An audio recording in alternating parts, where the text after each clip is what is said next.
pour bien situer les choses, deux mots de préambule en quelque sorte sur le contexte.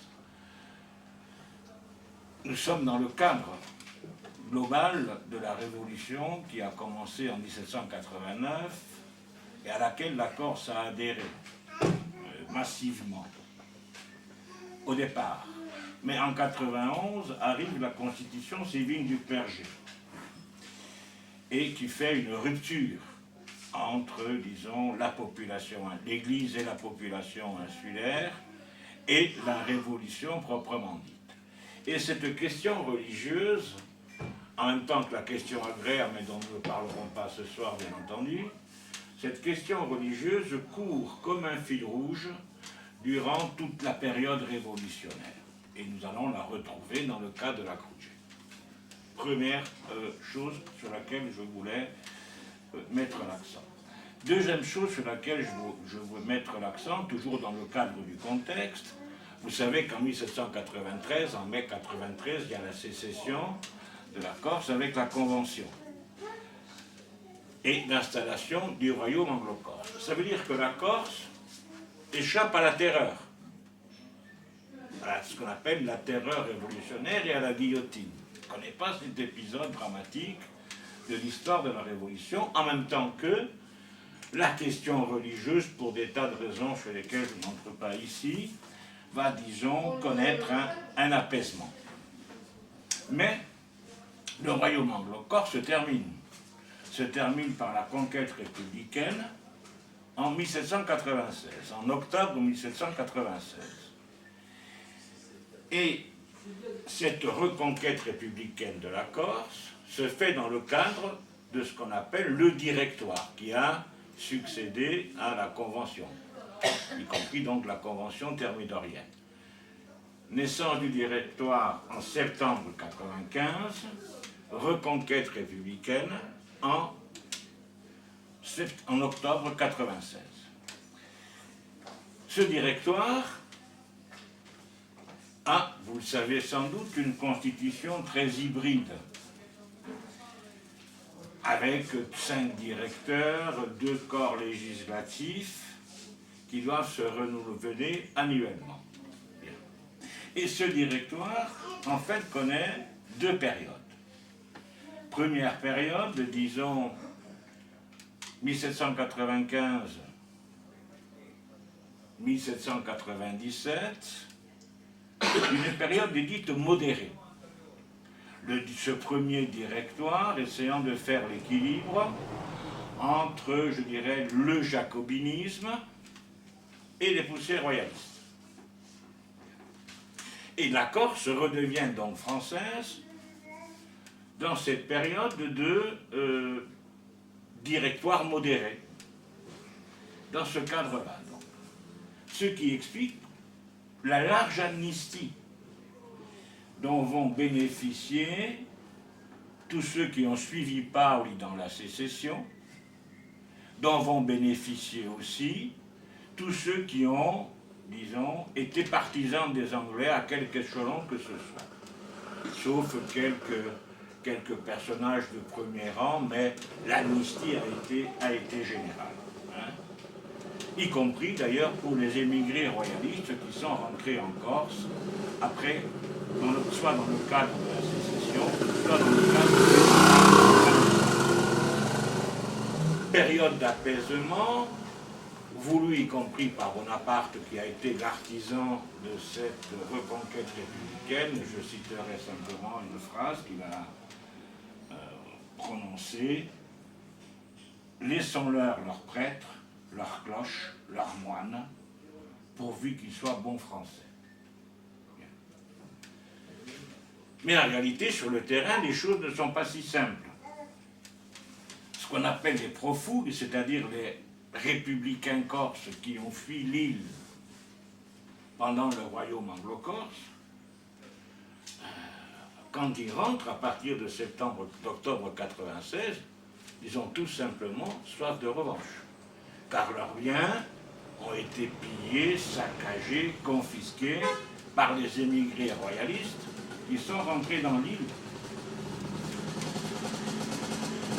Et disons, ces émigrés royalistes, pardon, ces républicains revenus dans les bagages de l'armée d'Italie, ils sont pour la ligne dure, à l'image de Costa, par exemple, qui est le représentant du directoire parisien dans le département du Sud qu'on appelle le Liamone. Par contre, Galeazzi à Bastia, l'homologue de Costa, je dirais, est pour le strict respect de la loi. Il y a l'amnistie, il faut appliquer l'amnistie. Reste que, finalement, ce sont les partisans de la ligne dure qui l'emportent. Et aux élections législatives d'avril 1797, ceux qui se présentent aux élections, ceux qui vont voter et qui sont réputés royalistes, qui sont réputés pro-anglais, ben, tout simplement, ils sont empêchés de voter. Avec souvent des incidents très graves. Ceux qui connaissent un peu Vescovato connaissent l'affrontement entre les Cecaldi d'une part, royalistes, et les Casabianca, Viterbi, etc. d'autre part, qui sont républicains. Là, ça a fait 2 ou 3 morts dans le village pendant une nuit. On s'est carrément fusillé de part et d'autre, hein, avec toutes les conséquences que ça a eu. Reste que, donc, la ligne dure l'emporte en Corse, et les élections donnent, je dirais, les partisans de cette ligne dure élus. Contrairement à ce qui se passe dans le reste de la France, où ce sont les royalistes qui l'emportent, à ces élections d'avril 97, et qui sont majoritaires dans les 2 assemblées législatives, et qui commencent à détricoter toutes les lois révolutionnaires. Ce qui amène le directoire exécutif à faire un coup d'État, tout simplement. Le fameux coup d'État du 18 Fructidor, c'est-à-dire du 4 septembre 1797.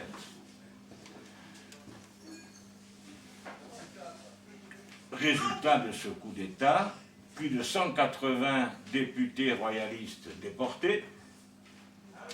On refait bien entendu les élections dans la foulée pour redonner la majorité aux républicains. Mais ce coup d'État du 18 Fructidor est suivi le lendemain par une série de lois. Une série de lois, dite loi du 19 Fructidor, donc du 5 septembre 97, avec 2 volets. Premier volet, contre les royalistes émigrés rentrés en Corse et en France, bien entendu. Ils ont 15 jours pour plier bagages, sous peine d'être mis à mort. Premier volet. Deuxième volet, des mesures anticléricales qui nous renvoient aux mesures anticléricales prises pendant les années, en France, pendant les années 93-94, au temps de Robespierre, au temps de la Terreur.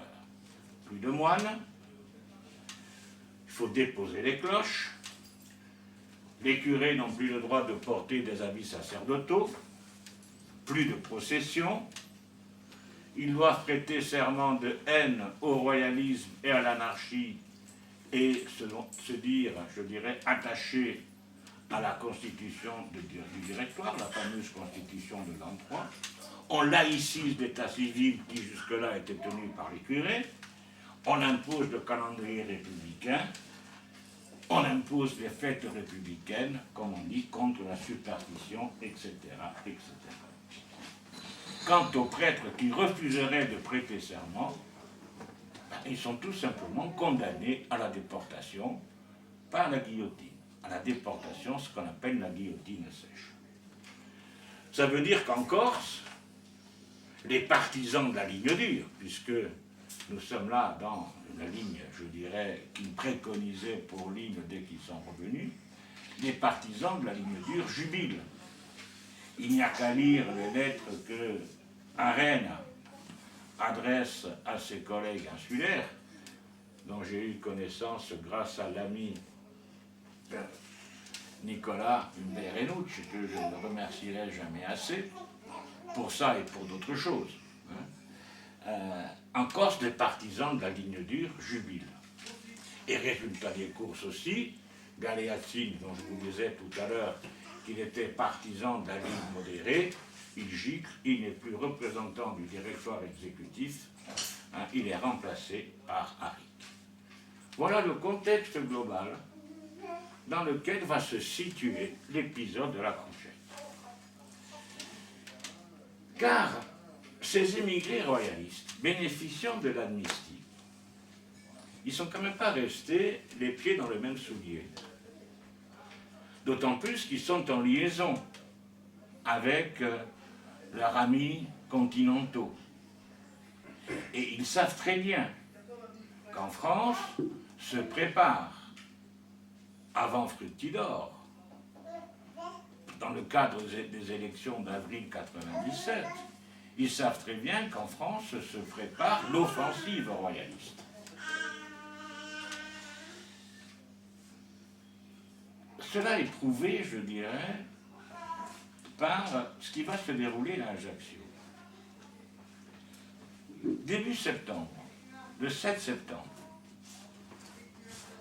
alors que le coup d'État de Fructidor est du 4. Le 7 septembre, à Ajaccio, donc avant même que soit connu le coup d'État, à la peur qu'il n'y a pas le téléphone, il faut au minimum 20 jours pour que les nouvelles arrivent en Corse. Le 7 septembre,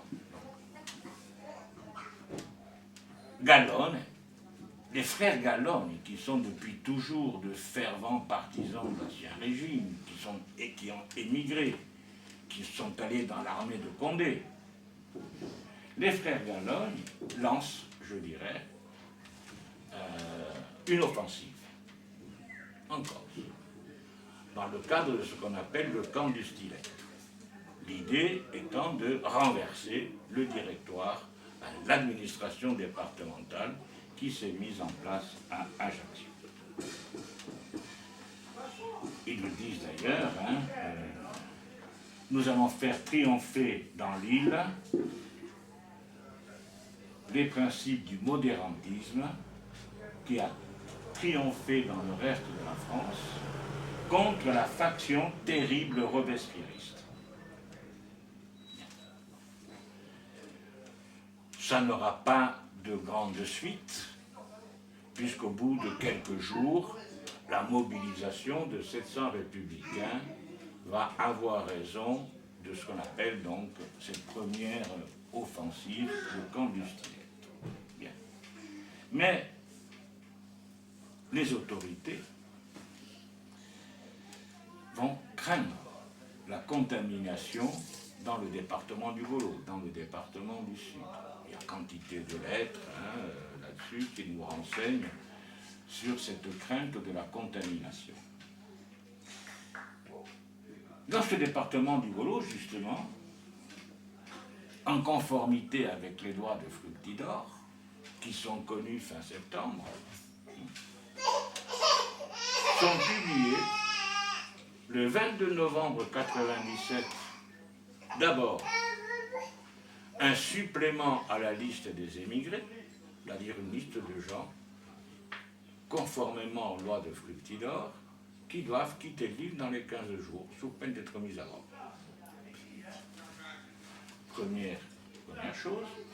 Deuxième chose,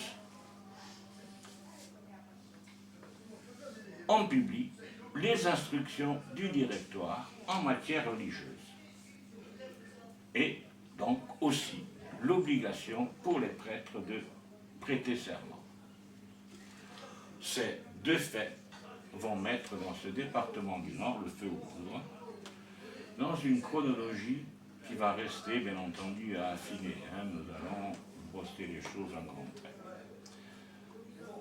Premier signe avant-coureur, ce qui se passe dans le canton de Verde le 3 décembre 1797, où deux hommes, Marchionni et Corazzini, harangue la population au nom d'eux, je cite, la bannière victorieuse de la religion chrétienne qui commence à triompher en Corse. Que s'est-il passé après ce 3 décembre? Pour le moment, les sources sont muettes. Encore que, je formulerai volontiers une hypothèse, car à mon avis, deux hommes vont jouer un rôle important après le 3 décembre.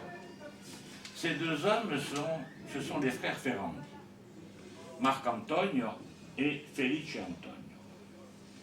Ils sont de la Pieve de Verde, là où ça a commencé à remuer le 3 décembre. Ils sont de la Pieve de Verde.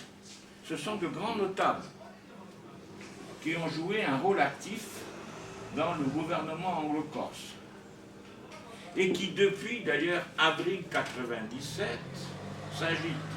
Felice Antonio, avec ses troupes ennemies, a même attaqué un convoi de gendarmerie. Et il est même recherché par la police. Or, et c'est là que ça commence, lorsque le 22 décembre, Dionisio Gavini, Carlo Maria Casalta et le prêtre réfractaire Carlo Pietro Casalta, tous les trois de Campine, appellent au rassemblement au couvent de Sant'Antonio de la Casabianda, les Ferrand y accourent. C'est-à-dire que le 22-23 décembre, nous avons à Sant'Antonio de la Casabianca 5 hommes qui vont constituer le véritable groupe dirigeant de ce qu'on va appeler la Crugetta. 5 hommes, Gavini, Casalta, 2 Casalta, dont un prêtre, et les 2 frères Ferrand.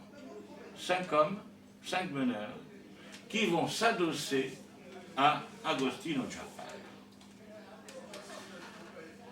Je ne ferai pas l'injure aux gens de Calazani de rappeler ce qu'a été Luigi Giaffari, le père d'Agostino, grand héros, grand personnage du début de la révolution de la révolte contre Gênes. Il a été élu général, le premier général avec Ceccani. Il représentait ce qu'on appelait le Ceto Popolare en 1730. En 1732, après l'intervention autrichienne, il a dû partir, il a été arrêté, enfermé à Gênes. Libéré en 1733, ça va à Livourne. Là, il est en relation avec les Corses qui préparent un nouveau soulèvement qui éclate en 1734 et le voilà de retour en Corse en 1734. Là, il redevient général de la nation avec un autre grand personnage de l'époque, Hyacinthe Paoli.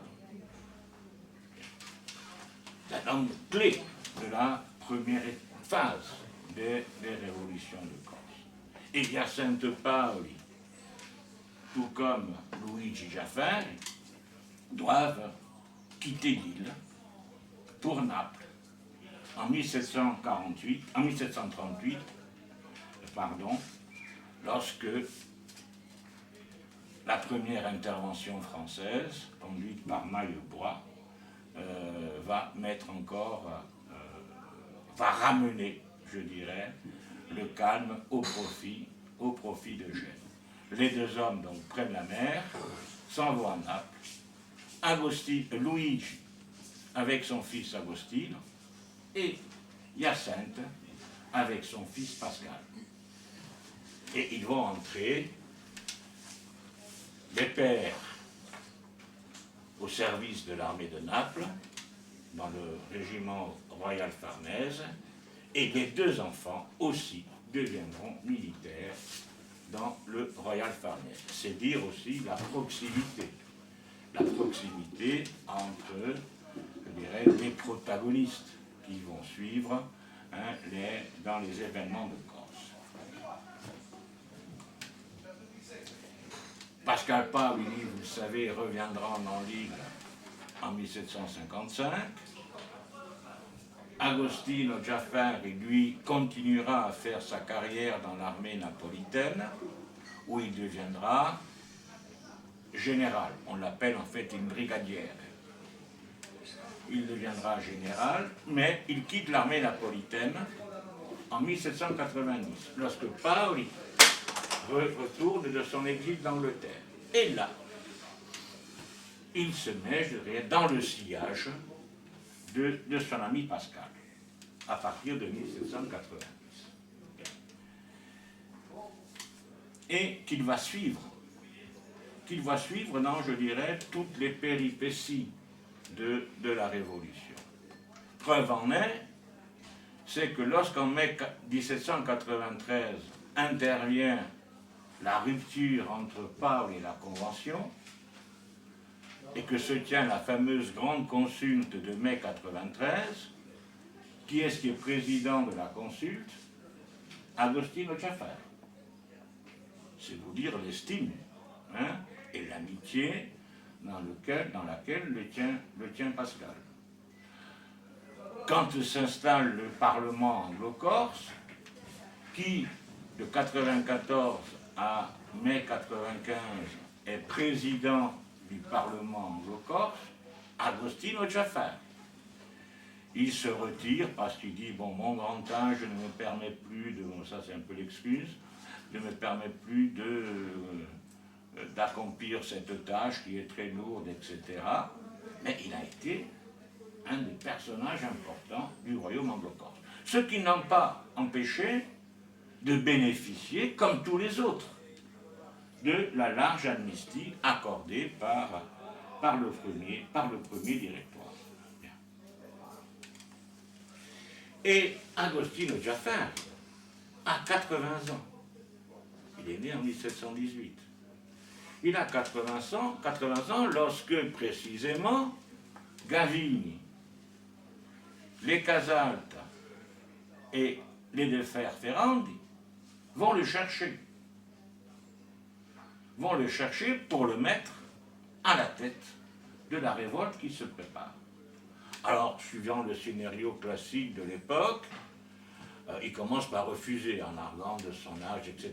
Mais ça c'est classique. Pascal Paul, il faisait tout le temps ça. Hein. Il commençait par refuser, on faisait son siège pendant quelques jours et après il finissait par accepter. Bien. Mais donc il finit par se laisser convaincre.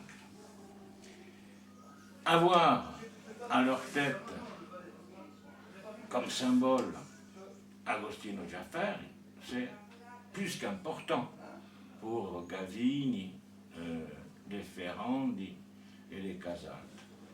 Parce que Gavini, Ferrandi, Casalta, ils sont, je dirais, qualifiés, et plus que qualifiés, de contre-révolutionnaires.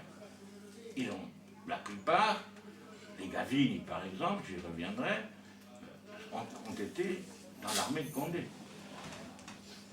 Bien. Et donc avoir comme chef putatif en quelque sorte Agostino Giaffari, c'est important. Parce qu'Agostino Giaffari, il est quand même porteur du paolisme. En soulignant au passage que Paoli a toujours méprisé les royalistes. Il a toujours dit le drapeau blanc ne flottera jamais sur la citadelle de Corte. Pour lui, les émigrés royalistes sont des mincioni. C'est lui qui emploie l'expression, hein, les moins que rien pour rester poli.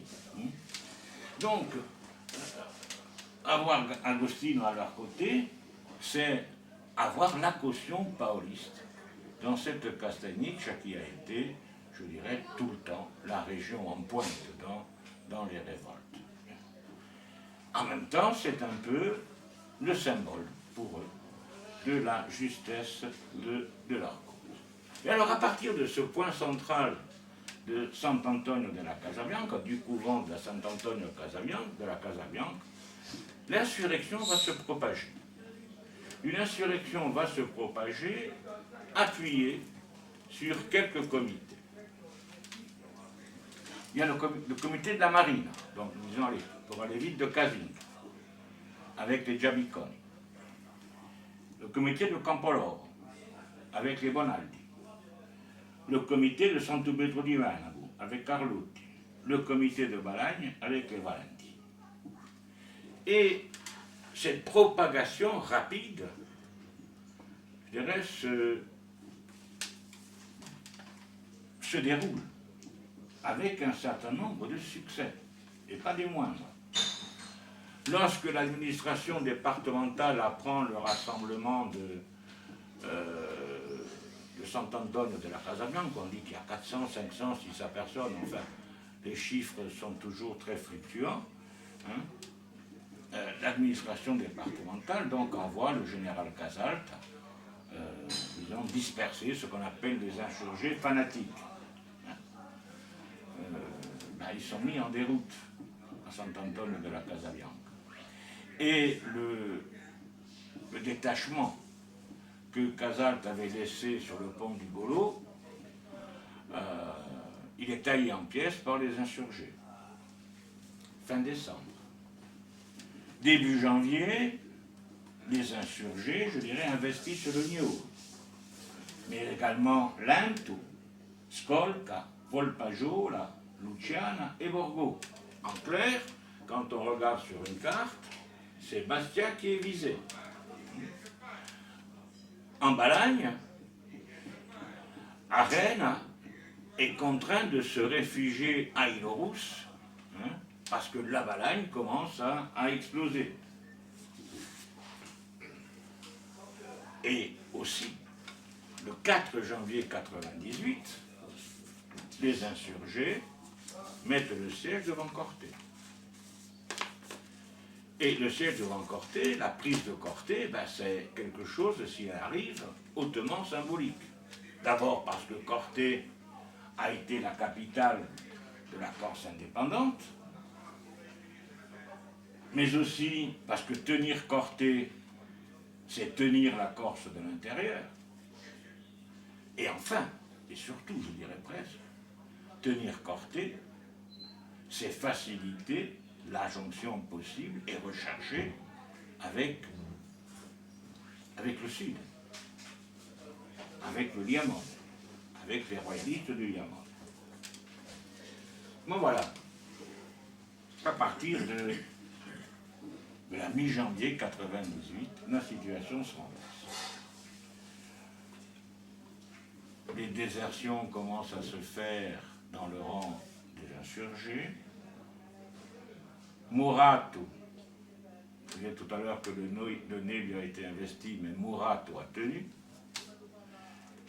Le siège de Corté est finalement un échec. Borgo est repris aux insurgés. Arena lance une offensive en Balagne, aidée par 1500 soldats français, je dirais, revenus de l'armée d'Italie. Fin janvier, disons que cette contre-offensive républicaine est un succès. D'autant plus que le Rostino est investi. Et que Agostino Giafferi, qui est à la Porta, est finalement abandonné par les siens. Abandonné et isolé, et il est arrêté au tout début du mois de février 1998. Arrêté à la Porta, il est conduit à Bastia, et un témoin dit sur un âne et tourné du côté de la queue. C'est hautement symbolique. C'est pour dévaloriser le personnage, pour, je dirais, le mettre en quelque sorte plus bas que terre. Il sera présenté devant un tribunal militaire et condamné à mort. Et Ross y raconte les derniers moments, les derniers jours. Agostino Ross est un témoin privilégié puisqu'il a vécu tout ça. Il raconte les derniers jours d'Agostino. Vaubois. Vaubois, c'est celui qui commandait en chef l'armée républicaine. Vaubois, qui commandait en chef l'armée républicaine, va voir Agostino. Il sait très bien qu'Agostino n'est pas l'âme de la révolte, parce que Vaubois, est quelqu'un d'intelligent et qui est très bien renseigné. Il sait très bien qu'il n'est pas l'âme de la révolte, que l'âme de la révolte, c'est les royalistes. Et donc il veut en quelque sorte sauver sa peau. Et il lui dit en gros, allez, repens-toi. Réponse d'Agostino. J'ai été élu par le peuple. J'ai été élu par le peuple, opprimé par le besoin. Et il refuse, je dirais, de se dédire. Au moment d'être présenté au peloton d'exécution, bien entendu, il demande un prêtre. Et à ce prêtre qui vient, il pose la question. Est-ce que tu es jureur? Est-ce que tu as juré fidélité à la Constitution de 33? Le prêtre lui dit oui, j'ai juré. Il dit alors va-t'en, je n'ai pas besoin de toi. Il dit ceci, j'ai 2 anges tutélaires qui me guident, ma religion et ma patrie. Et je n'entends pas mourir en les trahissant. Lorsqu'il sort de prison pour se rendre sur la place Saint-Nicolas, où l'attend le peloton d'exécution, il marche fièrement, saluant la population, saluant les gens qui le lui rendent bien d'ailleurs. Et il meurt le 21 février 1798 en criant « Viva la patria, viva Paoli ». En somme, une attitude pleine de panache. De la part d'un homme qui avait 80 ans, et qui a probablement endossé un costume qui était trop large pour lui. Je m'excuse pour la famille Jaffer qui est ici, mais Paoli n'a, alors qu'ils étaient amis d'enfance, n'a pas beaucoup apprécié cette dernière aventure de Jaffer. Quant à Boutafogo, avec qui il était lié, son même cousin, il écrira ceci: véritable bon homme, mais incapable, vrai automate, qui ne savait ni parler, ni écrire, ni entendre ce qu'on lui disait des affaires publiques. Très probablement, je dirais, appréciation surfaite. C'est presque une seconde exécution sommaire, qui nous renvoie finalement à ce qu'a été la Crujetta dans ses caractères. Cette Crujetta, donc, dont on vient d'esquisser les principaux épisodes, comme tous les mouvements contre-révolutionnaires, est alimenté par des rumeurs et le contexte général de l'époque. Le contexte général, c'est la guerre en Italie, la guerre en Méditerranée. La guerre aussi que conduit le Directoire contre le pape, contre Naples, contre la Toscane, etc. Avec Napoléon qui est en train de redessiner la carte de l'Italie. Et ce climat de guerre alimente encore des rumeurs. Le retour des Anglais, le retour de Paoli, ce qui explique en grande partie l'activisme des émigrés pour essayer de mobiliser leurs partisans. Il faut dire aussi que les républicains et les autorités départementales, à dessein ou non, utilisent aussi ces rumeurs. Il y a chez eux une véritable psychose, afin d'appeler à la répression face à un Vaubois qui était très modéré. et qui est même qualifié de traître par certaines autorités républicaines. Mais laissons de côté ces aspects pour en arriver au contenu de la Kroujet. Pourquoi Kroujet? Parce que les insurgés, tout simplement, ont mis une croix, soit sur leur barrette à mige, soit sur leur veste, à la place de la cocarde tricolore. Et cela donne déjà le signe. Et quand ils arrivent quelque part, ils font sonner les cloches des villages. Ils s'introduisent dans les églises et bien entendu, ils chantent le téléum. Comme disent certains témoins, républicains cette fois, ils prêchent le Christ, la religion au moment qu'ils exercent le massacre. Le serment prescrit par la loi et le culte sont aussi le motif de leur mouvement. D'autres disent, le peuple donne pour raison qu'il veut les églises ouvertes, ces anciens prêtres, qu'ils aient ou non prêté serment. Ainsi, par exemple, lorsque les insurgés arrivent à Route, leur meneur, Camillo Negroni, destitue le curé qui avait prêté serment. Il fait appel à un curé réfractaire, donc il a refusé le serment. Et il l'amène à l'église pour y prêcher, ce que fait le prêtre, contre la destruction de notre sainte foi et des oppresseurs de notre sainte religion. Lorsque, depuis Corté, les assiégeants, qui essaient de ramener à leur côté les royalistes du Sud, envoient aux populations du Sud ce qu'on appellerait aujourd'hui une lettre verte, qu'est-ce qu'ils disent?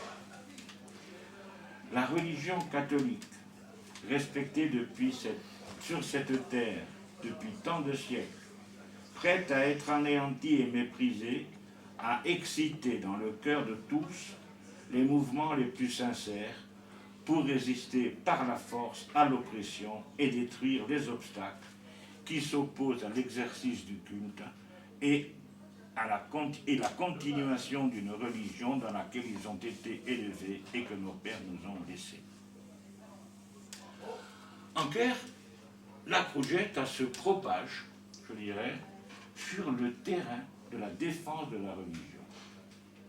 Et encore une fois, la croix, mise sur la barrette à mige ou sur la veste, devient le symbole de cette révolte, qui, aux yeux des autorités républicaines, renvoie nécessairement à la chouannerie, parce que vous savez que les chouans portaient aussi la croix.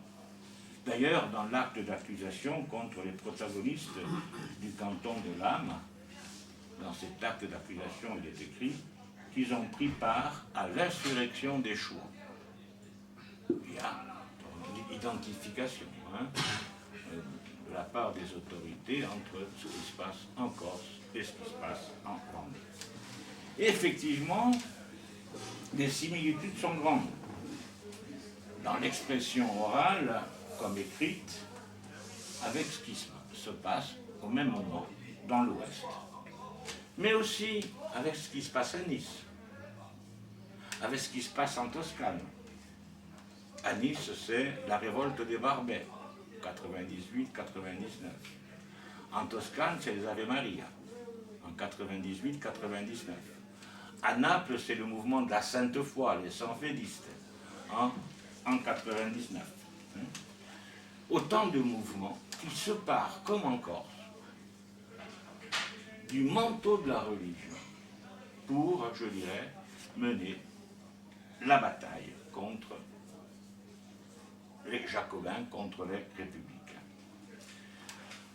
Autre point de comparaison avec ces mouvements, c'est, je dirais, leur segmentation.